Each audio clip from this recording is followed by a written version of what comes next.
Welcome everyone to our Elevating Like a Pro series presented by GMC. You're such an important ally at the intersection of entrepreneurship, technology, lifestyle, business, and culture for those who are building inclusive, equitable businesses. And for that, I am truly grateful. For everyone joining us and the audience today, please know that you are the key to elevating Black business innovators. So thank you for not only being with us right now, but of course, for joining us in the work ahead. I'm Corey Hale. Most of you guys know me by now. I'm the CEO and co-founder of Culture Banks, and we're going to unpack the importance of elevating cultural business standards by examining strategies for utilizing new, inclusive, very simple resources that are easily leveraged for optimal founder success.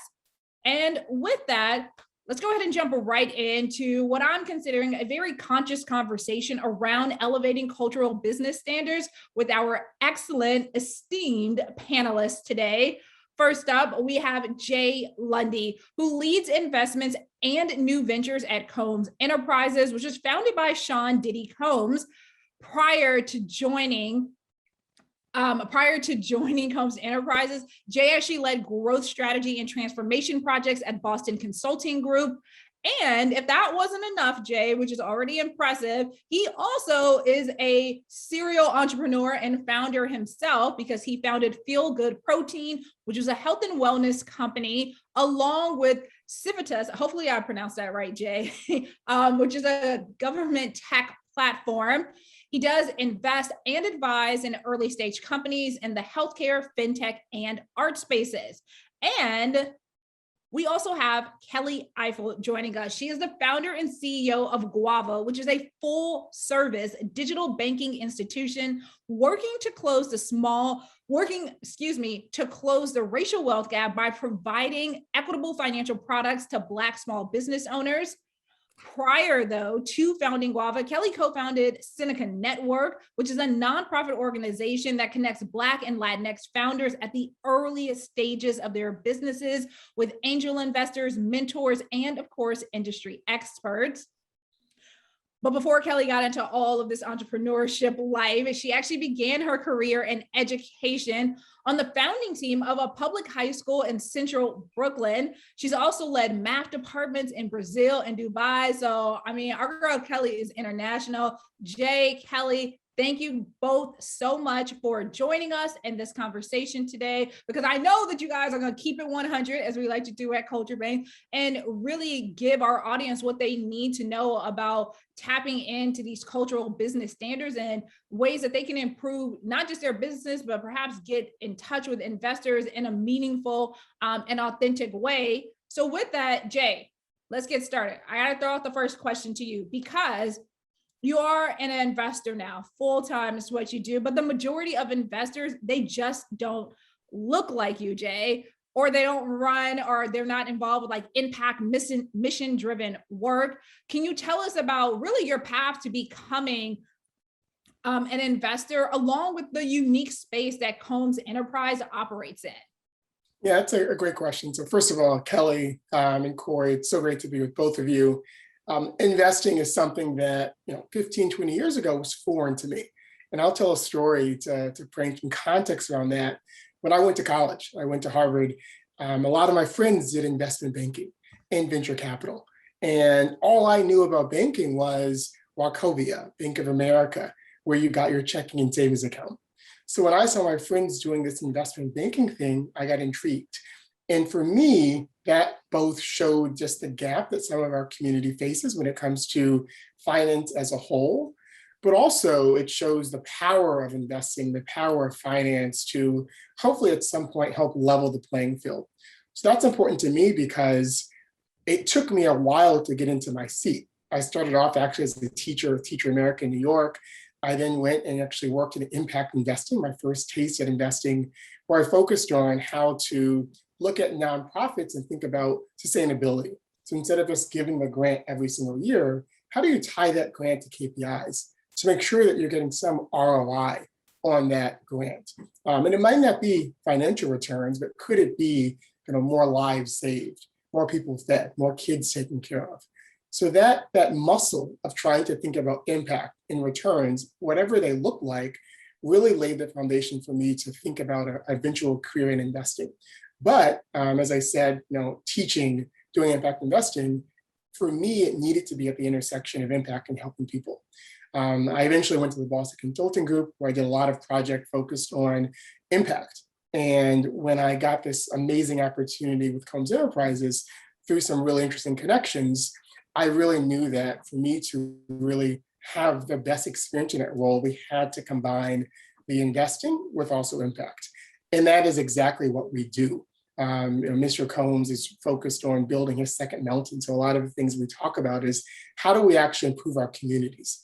So when we look at an opportunity, we're not just looking at financial returns. We're not just looking at IRR and all these fancy terms they put on measuring an investment. We want to see real lives impacted. And look, if we can do good at the same time, fantastic. We're all about sustainability. We're all about sustainability in the sense of, can businesses stand up by themselves, both the things that we create and incubate, but also the things that we invest in. So the other thing I'll say very quickly is, it is hard because both the investing world, it is something that still to this day is very white, very male, very straight. And there's an opportunity for all of us to play in trying to shift that narrative. You often hear companies and investors say there just aren't good Black companies to invest in. And that is the most bogus cop-out you can possibly imagine. Investors have to look deeper, harder, have to get comfortable going beyond just that first level of connections and network to find those great investment opportunities. And everything that happened last year has shown and shined the spotlight, but there's so much more that needs to happen. And yes, it's on me and investors who look like me to do that and do our part, but it's also key for us and other people to make sure that those straight white male investors also focus on opportunities as well to support great companies. And Black companies in many cases are great companies. And we just need the opportunity to have the investing channels, and especially early stage. So I'm going on a rant here, and this is something I love talking about. And it's just something that is so necessary. So I'll stop there, but really excited to dive in deeper, Corey, as we go forward. Yeah, no, I love your passion, Jay. That's why I love you so much. And the energy that you bring to the space, because we need more people like you that aren't just, hey, we're trying to do like investing for good, but like who really understand entrepreneurship and the things that not just entrepreneurs go through, but especially Black entrepreneurs and founders of color, because their path is just, it's not like being a founder who is not in the minority, which brings us to Kelly, who, by the way, I actually met through Jay a few months back, which randomly enough, myself, Jay, and Kelly, we actually only know each other through the computer. We've never actually met any of us in real life, but that's okay. Post-pandemic, I'm sure that will happen. Kelly, You are an entrepreneur who is doing what I call like the great hard work in figuring out the problem and bringing solutions to the table. I mean, there are a number of neobanks, right? Which are these new banks that have come online, known as these digital banks. They're building products cater to specific markets, or I know the term that most VCs don't like, a niche market, so to speak. But can you just share more about what Guava is specifically doing, how they're catering to the banking needs of the Black community? Yeah. And so our North Star really is about closing the racial wealth gap. Like you said, I worked in education for a while. And so the through line for me has always been creating opportunity and access for people that look like me. And so that was 17-year-olds in high schools in Brooklyn. And now we're talking about entrepreneurs around the country. And the thing about Guava is using, like what we're doing is using the tools that we know that are impactful to elevate that, the status or the net worth of Black families. We know that Black folks can make more money, that their net worth is about 12 times more than when they own businesses than those that don't. And so using that lever to help folks accelerate their business, to make their first hire is really our North Star. So we are offering a checking account and debit card for entrepreneurs to make the right first step. A lot of people will use their personal checking account to operate their business out of. They'll be using a Wells Fargo or a Bank of America or any other traditional bank that looks at them as a number on their bottom line that doesn't really bring them a lot of value, and there are air quotes around that. And so we don't think of anyone that's coming through our door, our virtual door, as a number or bottom line. There is a lot of value because we understand what they're doing for their community, what their work is doing for themselves, for their families. And the thing that we're adding on to just banking is a community. And so we lost a lot of that in COVID, but we also recognize that there's so much value that founders bring when they connect with each other, when entrepreneurs connect with each other. They leapfrog because you have the opportunity to say like, oh no, girl, don't do it that way. I did it this way. Or use my tax accountant because he's going to make sure that you avoid these pitfalls. Or let's do this together. Or here's a, advisor who's been really helpful for me. And so bringing all of that in with the North Star of building Black businesses, building resilient Black businesses means that we can't just focus on, the necessary element of financial wellness, but also recognizing that people need to come together to create, build, and grow. And so we're creating that space for them to do that with Guava. I love that. And the importance of really bringing ownership, like Black ownership to Black banks, which is how a lot of people are able to get finance for their business. It actually just reminded me that PayPal just came out with an award for Maggie Lena Walker, who was the first Black woman to charter a bank and serve as its president in the United States. And we need more Black women like you, Kelly, right? Who are like, hey, there are all these different things, but we got to get to the actual decision makers, right? Because which are people like you, people like Jay, like, hey, the capital is out there, but if we aren't actually controlling that capital, like we're still banging on the door, right? Trying to get people to pay attention and understand the importance of what it is we actually do. So Kelly, I'm gonna stick with you for a minute because the banking situation, and Jay, feel free to chime in on this as a regular Black person who I'm sure banks. And I also want to say you threw out Wachovia. I was like, oh, Jay is dating himself. He threw out Wachovia. I'm an 80s baby, proud of it. No, I'm just thinking like some people tuning in are like, Wachovia, huh? What is that? I'm gonna have to look into that further. But no, I just thought that was funny. Sticking with the banking for a second, I want to throw out a few statistics because the Black community actually makes up a little more than 18% of the unbanked and more than 31% of the underbanked group in the US. This is according to the FDIC. When you hear those type of statistics, Kelly, how much of a game changer is it that Guava can be specifically for this demographic? I mean, these are staggering statistics. Yeah, I mean, I'll add one on. About 80% of Black small businesses don't have lending relationships with banks. And so that means most of them don't have a commercial relationship with the bank. And so they're not using, they don't have a business bank account. And so all of that tells me is that there's just so much work to be done and so much opportunity for growth and for progress. I mean, I don't think that you can, or anyone can start this work or have this perspective without kind of feet on the ground. Like we know what it means to be a Black person. We know what it means to have a bank account and not be treated well at that branch, or, get asked for a lot more information, or just have that like thing in the back of your mind wondering, why is my experience like this?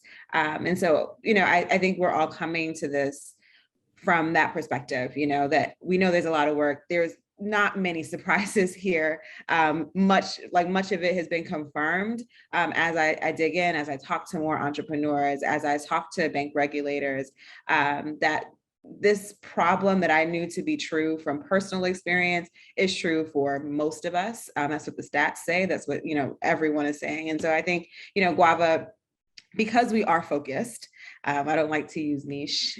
We are focused on a specific community. We're able to create problems for that community and not try to retrofit anything that already exists for them to just make it work.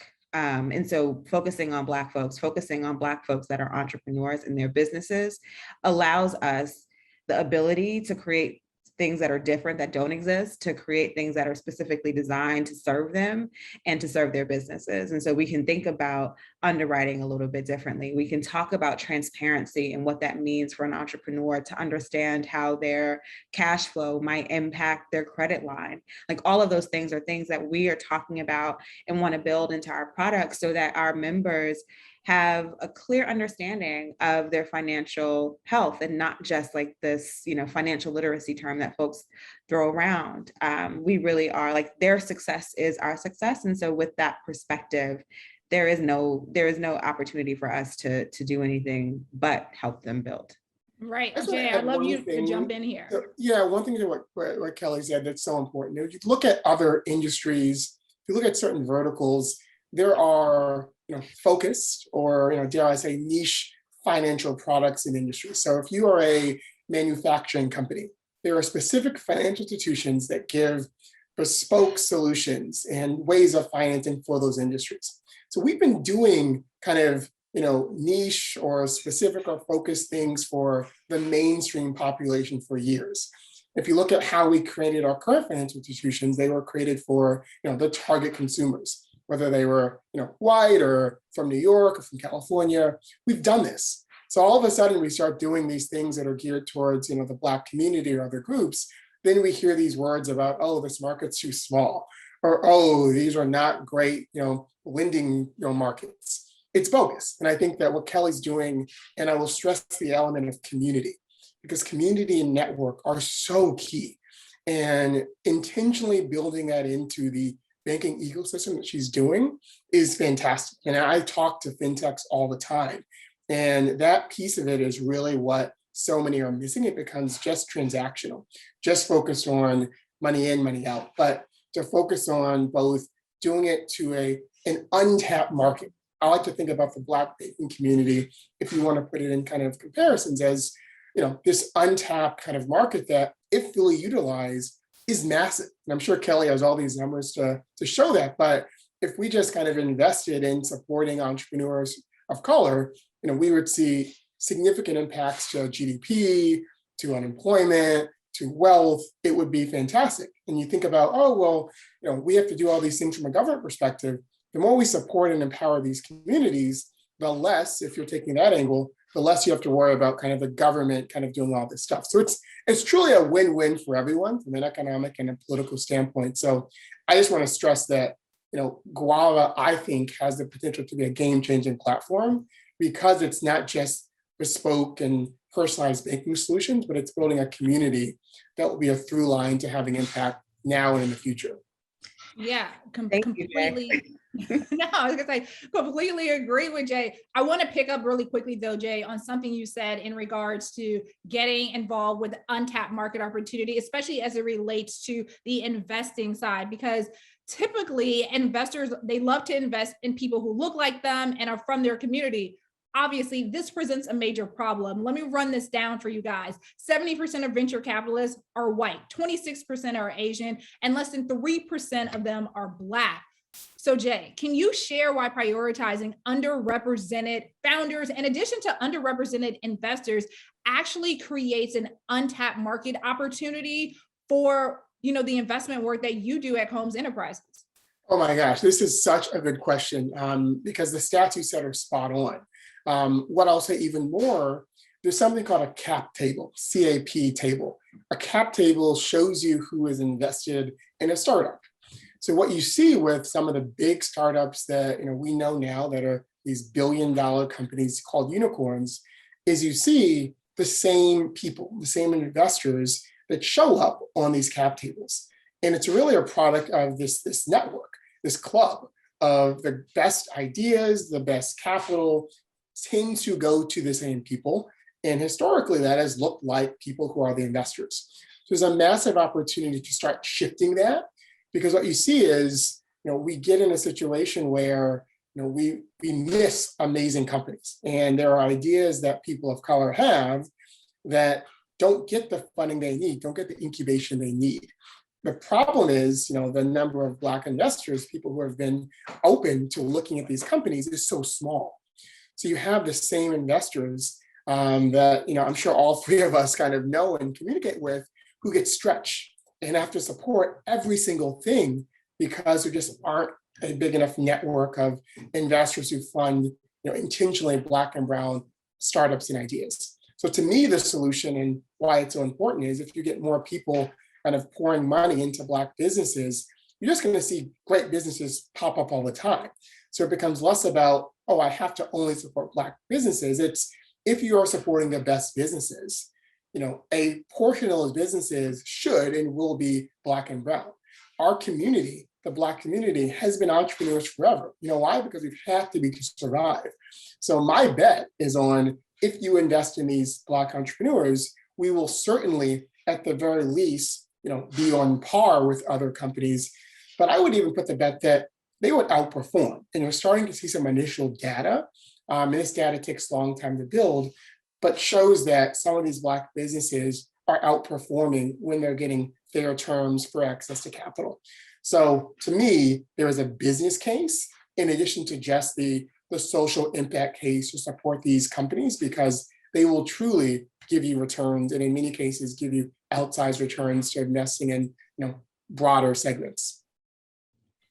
Completely agree. I want us now to all collectively tap into our serial entrepreneur bag, so to speak, because a lot of people, watching, they're like, okay, look at Jay, like he started multiple companies, now he's an investor, and they're looking at you, Kelly, and all the stuff that you built along the way, and they're like, Corey, we need, some very practical things that we can do to help us essentially level up our businesses.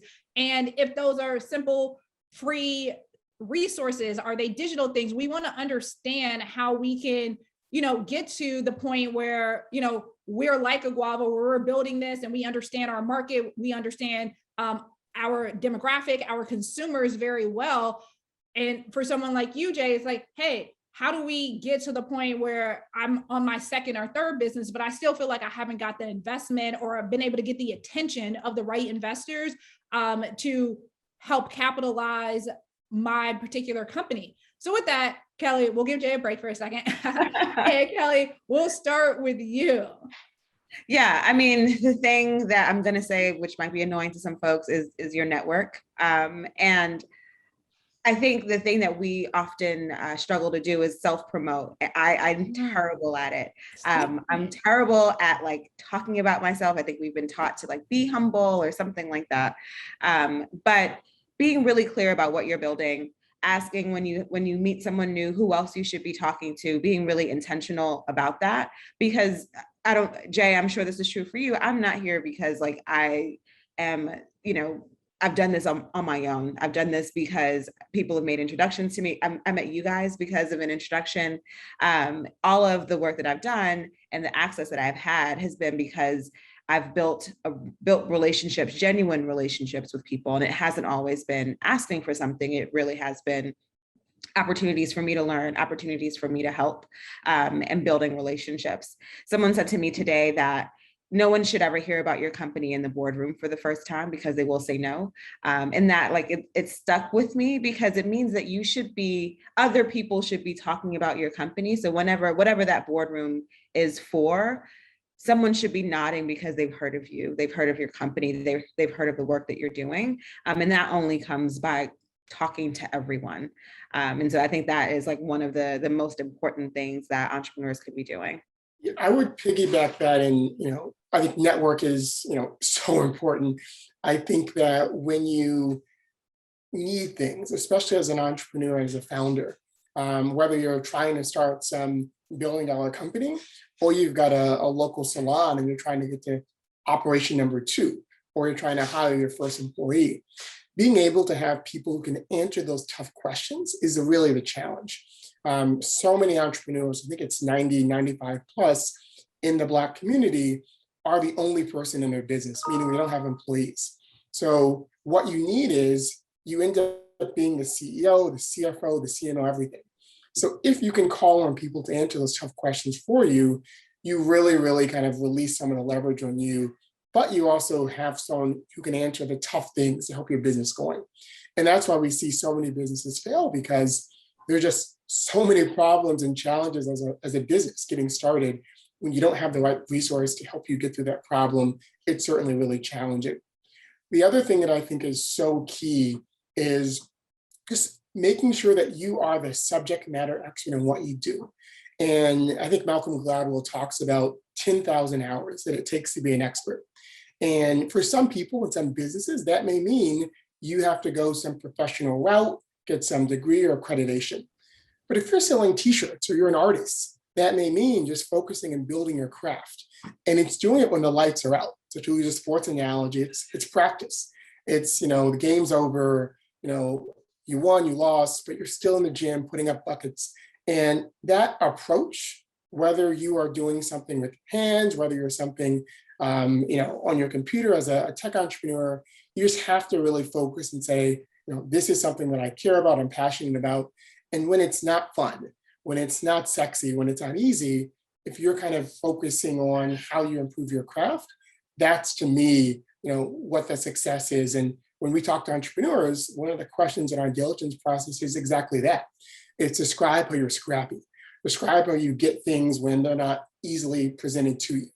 And we love to hear when entrepreneurs have all of these crazy stories about how hard they hustle or how they access a resource that cost a ton of money in a way that was inexpensive, how they use their network to get to a particular advisor.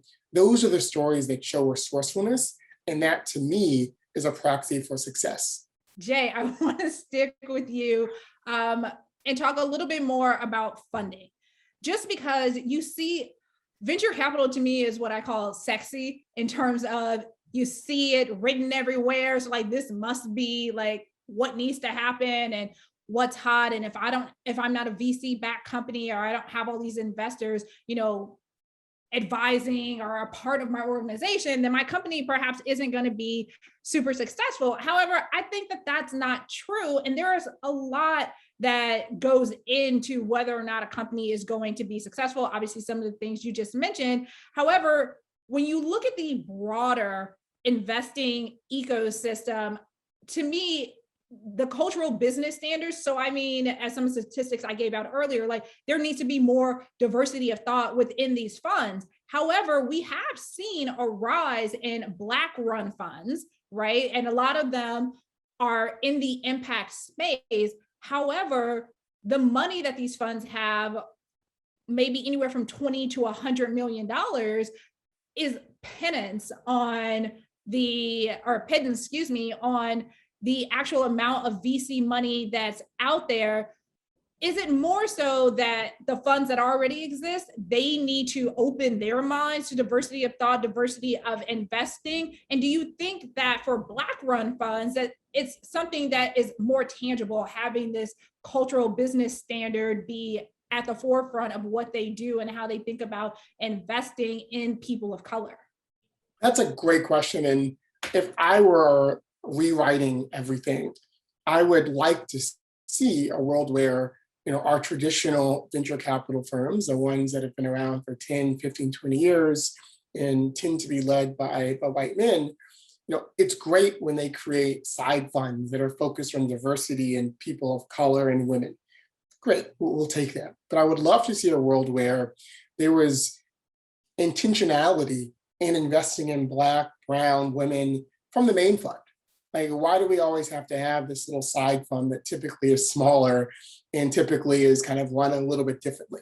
The goal is, if you are an investor at any level, you are looking at Black businesses and making sure that you see perhaps just as many Black businesses. So maybe the solution is around KPIs and say for every, we're going to match population. So if we see 100 businesses, we're going to see 15 that are Black, we're going to see 15 that are Latinx, or 18 that are Latinx. We're going to do it by population, because what happens now is you just don't get access to those funds. And if you do, you get access to this smaller, sidecar that's just for Black people. So I think there needs to be a shift from the broader VC community. Number one, I think Black run funds, and you're exactly right, there have been so many that have popped up so many that have raised 9-figure, $100+ million funds. And that is amazing. And we need to continue to see more pop up. They are doing, and I talk to so many of these general partners at these funds, they are doing tremendous work. And as I said before, there are too many amazing opportunities to meet the limited cash that they have. So even if I said there were 50 Black funds, each of them with 50 or 100 million bucks, that may sound a lot, but there are thousands, tens of thousands of Black entrepreneurs with ideas that could be funded. And we just need to be able to balance that a little bit more. The last thing I'll say, Corey, is there's venture capital, and you talked about kind of institutions. Venture capital is the sexy way to raise capital, but I would also stress that there are corporations that have kind of venture and investing arms. There are also, banks and other capital, whether it's loans and other type of financing that provide more options to people. So I'm personally happy to talk to anyone who wants to talk about the funding landscape, just because we focus sometimes just on VC. But if we broaden it a little bit, there may be better opportunities for certain people based on the type of business they have, based on how they see their business growing in the future. Yeah, and with that, let me just add on to that and give you guys some transparency into culture banks. We've been around for almost 4 years at this point. And in the beginning, of course, we went what I consider the sexy route, like let's get venture capital funding. But our business model is not something that necessarily aligns with the VC mindset of how they want to look at returns, especially with the focus of our company. So we really had to dive into alternative funding. So I'm with you on that, Jay. I actually want to do an entire series around alternative capital. And no, none of you guys take our idea just yet, but I'm gonna put it out there. It's called What the Fund. And it's all around alternative capital because it is very, very important. And this is not just for people of color. These are for people that are running businesses that, are not necessarily going to be 10, 20x. But if you run a business where this business can get to a few $100 million a year, I don't think anyone is going to say that's a bad business. It just might not be a business that aligns with the VC model. So just throwing that out there about alternative capital. But speaking with entrepreneurship, funding, and women, Kelly, this number still bothers me to this day, primarily because it hasn't really changed. I think that's why it still bothers me. And that's that Black women only receive 0.06% of all VC funding that's out there. When you hear a number like that, when you hear that type of statistic, how do you reconcile that with making sure that you're able to stay steadfast in your approach to, if you're going to be doing more funding for Guava, because we are up, and by we, I mean Black female entrepreneurs, we are up against staggering odds. Yeah. But like I said, not surprising, you look at corporate boardrooms, you look at all of these spaces, we're not there. And I like to remember something that I think Nicole Hannah-Jones said once, that America's too racist to be capitalist. And that's what that reminds me of, that like, if you truly believe that you're investing in the best businesses, that, intellect and genius is democratically distributed, then that number would not be that small. And if you use the stat that Black women are building more businesses than anybody else in this country, then that number wouldn't be that small. So I know I'm not coming into a space that's going to judge me on merit. And that gives me an upper hand. That lets me know that I know how you're going to interpret me walking into this room. I can do some insider baseball. I know what questions you're going to ask me. I know you're going to talk about the market size and how small it is.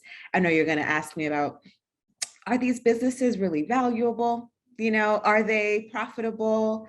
Why are they all of those questions I can start to anticipate. And it sucks that it's not a level playing field. I'm not coming in and being judged on the merit of my company, on the merit of what I've done and who I am as an entrepreneur and a founder. I'm being asked those questions, but all with the backdrop of sexism and racism. But that has been our reality for our entire lives, and we know how to navigate those spaces. And so when Jay talks about Black entrepreneurs outperforming others, to me, I'm like, that's obvious because we've been doing more with less this whole time. And so if you give me something, I'm going to multiply that, because that has been my experience in America, and I'm saying but I'm talking to everybody, right? That has been our experience to thrive in situations that others won't see it an opportunity to create like gold out of something that is, in other people's view, trash. And so, I know the stat. I've lived the stat. I'm living the stat. It is daunting for sure going into a fundraising round with that number.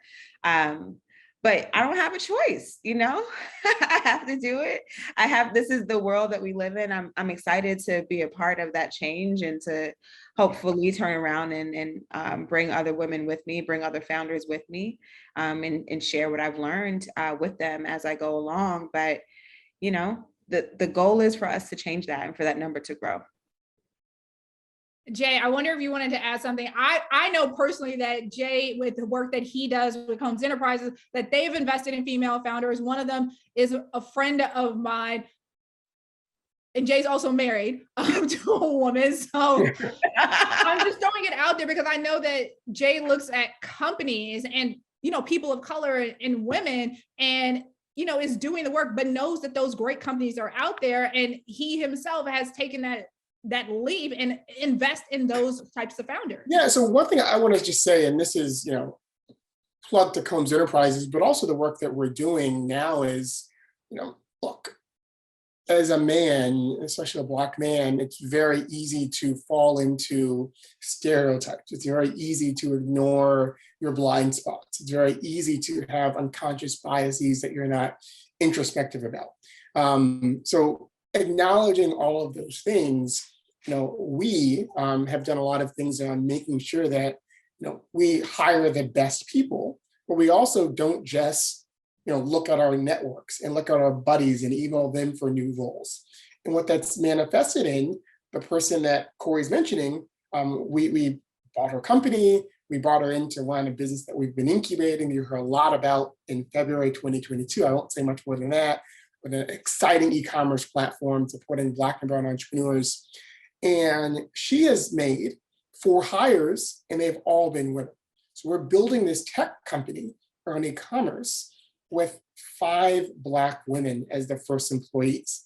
And that bucks all of the notion that Black people can't do tech, Black women can't do tech.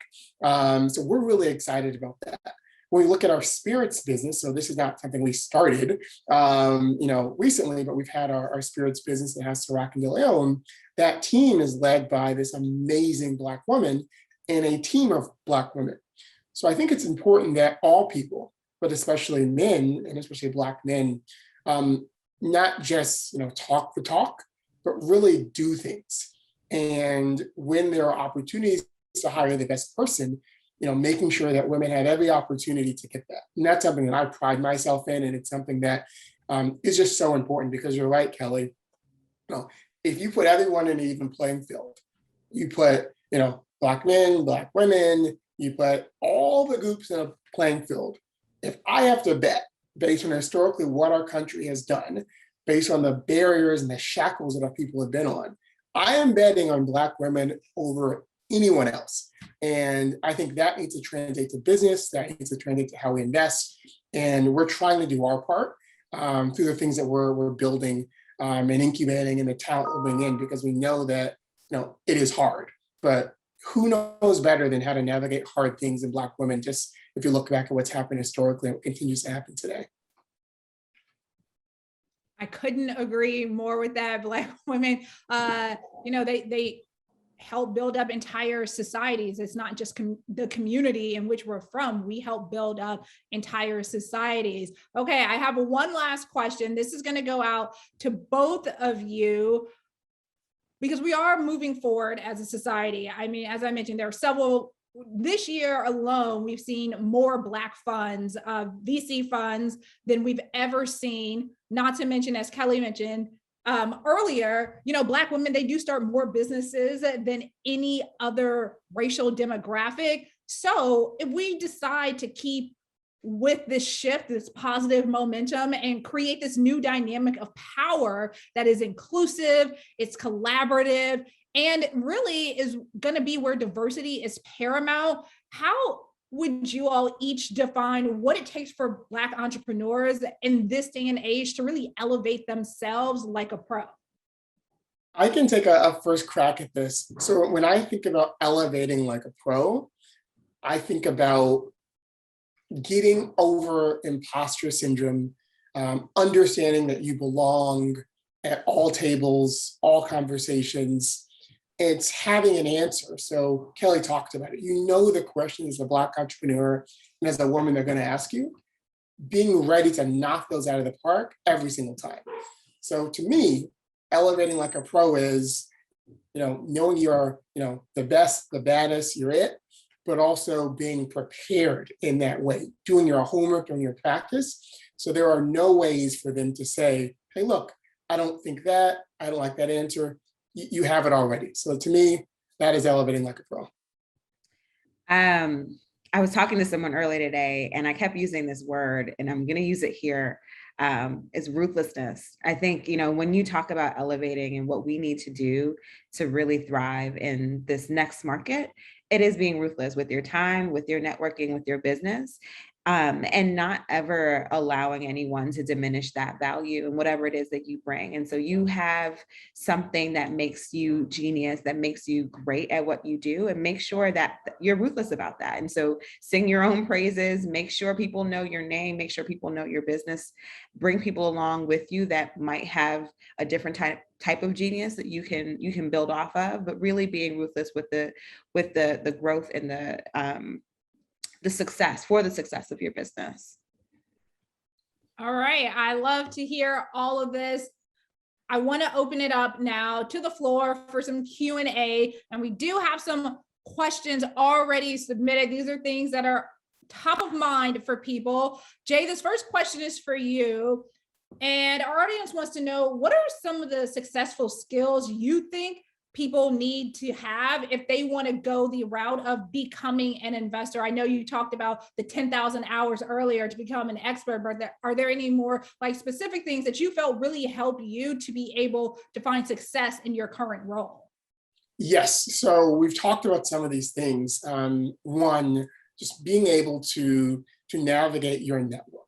You might not have the biggest network in the world, but figure out who knows someone in venture capital. It is still very much a apprenticeship type of model in the venture capital community. So if you can find people to connect you, that is a huge leg up. The second thing is there are so many jargon and acronyms in venture capital, and I've tried not to say too many today. So understanding those, understanding how cap table math works. And that might sound complicated, but if you're in venture capital or excited about it, look it up. Look up things like cap table math, IRR. These are some basic terms that one of the things I've seen people ask me as someone who was not traditionally in this path, almost as tricks to understand if I really deserve to be in my seat. They've thrown out these acronyms, they've thrown out these terms.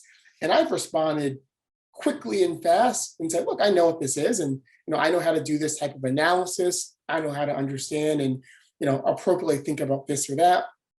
And the third thing I'd say, if one is network, two is kind of do the homework. Three is always have a couple of companies that you like.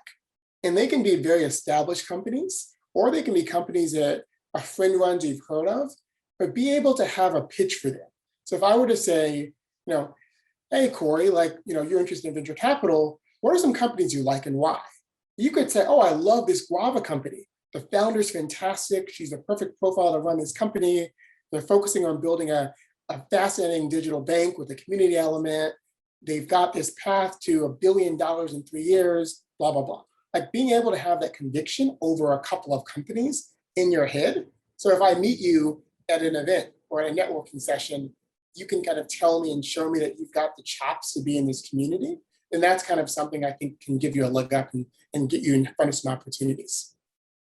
Okay, perfect. Thanks, Jay. Kelly, this next question is for you. And it's really around fundraising, but more so in the sense of how do you try to navigate figuring out what investors you want to reach out to? Do you have investor profiles and say, hey, I think this type of investor would be interested in the business that we're running? I do. I'm super organized about my fundraise. So I have types of investors that I want to focus on, whether it is the size of check that they write, the industry that they focus on, or if they have an impact that's for me, that will be different, obviously, for other businesses. But the thing that I do that I've picked up from a couple of other founders, I have a very long spreadsheet, and I've shared it with folks to say, well, what intros can you make for me? Write your name next to that fund, write the name of the person. And I keep track of who's made intros, where I am in the process with them. I follow up. I thank them for that introduction. I let them know, if the person passed, if we're, advanced conversations.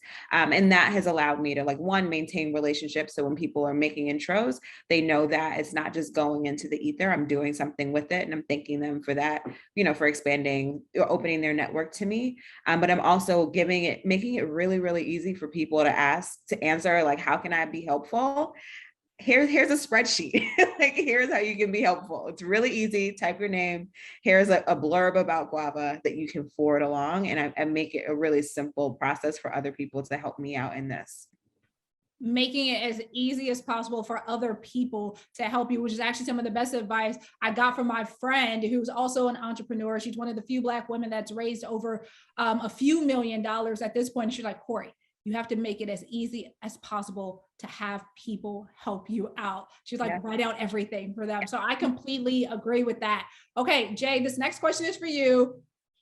It's a little touchy. I mean, not overly touchy, but this person wants to know, do you think that impact funds that are celebrity driven are actually achieving the goals of helping underserved entrepreneurs? And let me just throw out a full disclaimer on this one.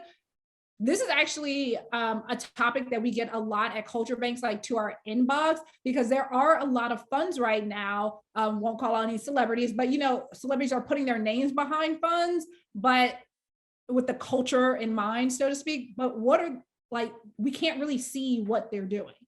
Yeah, that's a great question. I'll just clarify a couple of things for us. So, we don't have a Combs Enterprises or Sean Combs venture capital fund. So the investing we do is really kind of off our own balance sheet. So, it doesn't really change the fact that we do make investments, but we're not operating like a venture capital firm. We don't have, other people's capital that we're investing, which is important because a lot of the venture capital funds that are tied to celebrities, and many of the celebrities that everyone listening in would know and respect, they are not just that person's money, they're also other investors called LPs, limited partners. So that does, to be very transparent, that does change things because it's not just XYZ celebrity making decisions on where to invest. XYZ celebrity may have only 10% of the money in the fund, 30%, it may vary. So when you see things and have questions about, oh, they're supposed to be XYZ's fund, but they're investing in all this other stuff, there are some real reasons and structural reasons why that's happening. So that's just kind of a full transparency. For us, though, we are investing kind of in the things that we care a lot about. So we're not, constrained by having to appease other investors who we're investing alongside. What we do is things that we truly care about. And because of that, while we don't write as many checks as other people, we certainly, in the things that we do, are very intentional. And we look to see that there is an impact being had. And that impact can look in many different forms. That can be, hey, we are supporting a company that is founded by a Black or brown or woman entrepreneur. And the support and impact we're having is creating an entrepreneur and supporting that entrepreneur, but also their idea. There are other things we support that might not have a Black or brown entrepreneur, but the company itself may be doing something that is extremely focused around Black and brown communities. And for us, that is something that we do invest in. And we've supported some amazing companies that, again, are not Black and brown founded, but are doing tremendous things to impact our community and seeing real results. So that's just, I think, the full transparency of it.